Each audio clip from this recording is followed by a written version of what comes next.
재판관 정계선의 인용의견 요지를 말씀드리겠습니다.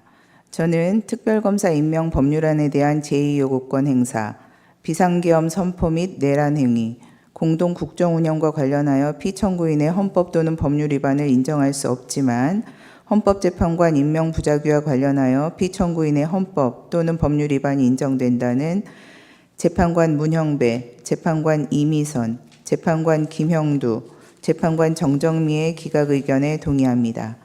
다만 특별검사 후보자 추천 의뢰와 관련하여서도 피청구인의 헌법 또는 법률 위반이 인정되고 피청구인의 헌법재판관 임명 부작위 및 특별검사 후보자 추천 의뢰와 관련된 헌법 또는 법률 위반의 정도가 피청구인의 파면을 정당화할 수 있을 정도로 중대하다고 생각합니다. 그 이유는 다음과 같습니다. 먼저 특별검사 후보자 추천 의뢰와 관련한 피청구인의 헌법 또는 법률 위반 여부를 살펴봅니다.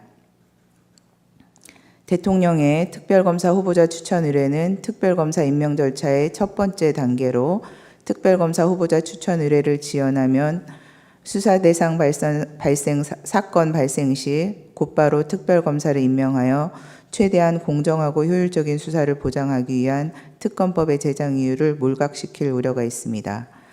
그럼에도 피청구인은 대통령의 권한을 대행하기 시작한 때부터 피청구인에 대한 탄핵소추안이 의결되어 직무가 정지된 때까지 추천위원회에 특별검사 후보자 추천을 의뢰하지 않았습니다.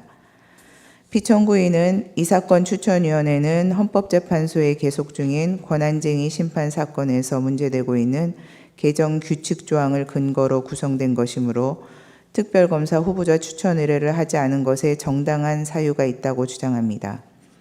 하지만 당시 피청구인이 위와 같은 사유를 검토하느라 추천 의뢰를 하지 않았다고 인정할 증거가 없을 뿐더러 개정 규칙 조항의 위헌성 여부는 헌법재판소의 심사를 통해 판단될 사항으로 피청구인으로서는 헌법재판소에 의하여 위헌성이 확인될 때까지는 이를 존중하고 집행하기 위한 모든 노력을 다하여야 합니다.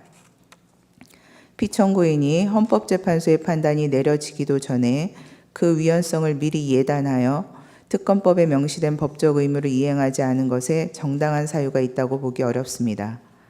따라서 피청구인이 대통령 권한을 대행하면서 추천위원회에 특별검사 후보자 추천을 의뢰하지 않은 것은 특검법 3조 1항은 물론 헌법 7조 1항, 66조, 국가공무원법 56조 등에 위반됩니다.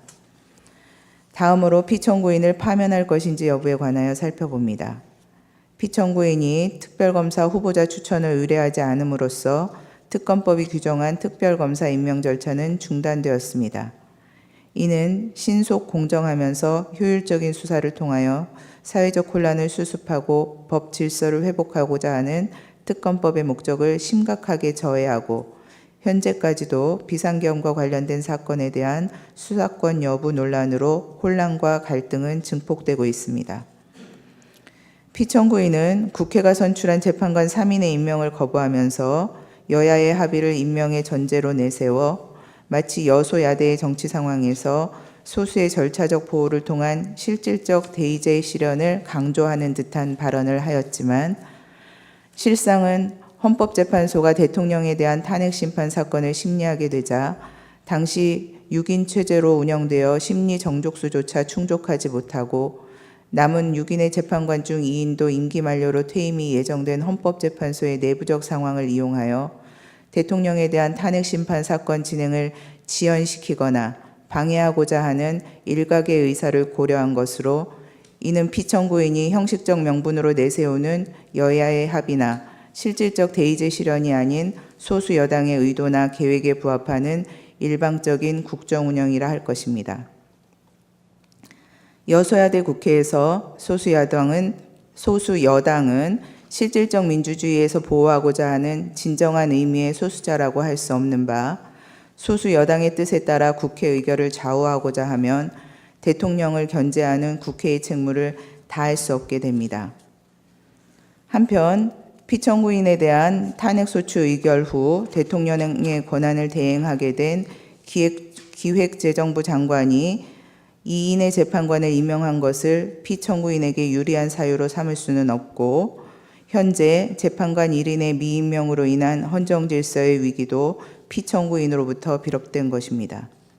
종합적으로 피청구인은 대통령의 권한을 대행하는 국무총리로서 대통령의 직무정지라는 상황에서 불필요한 논란을 최소화하고 국가적 혼란을 신속하게 수습하여야 할 의무가 있음에도 불구하고 오히려 위와 같은 헌법 및 법률 위반 행위로 인하여 논란을 증폭시키고 혼란을 가중시켰으며 헌법재판소가 담당하는 정상적인 역할과 기능마저 제대로 작동할 수 없게 만드는 헌법적 위기 상황을 초래하는 등 그 위반의 정도가 파면을 정당화할 수 있을 정도로 중대합니다. 그렇다면 이 사건 심판 청구는 이유 있으므로 피청구인을 파면하여야 합니다.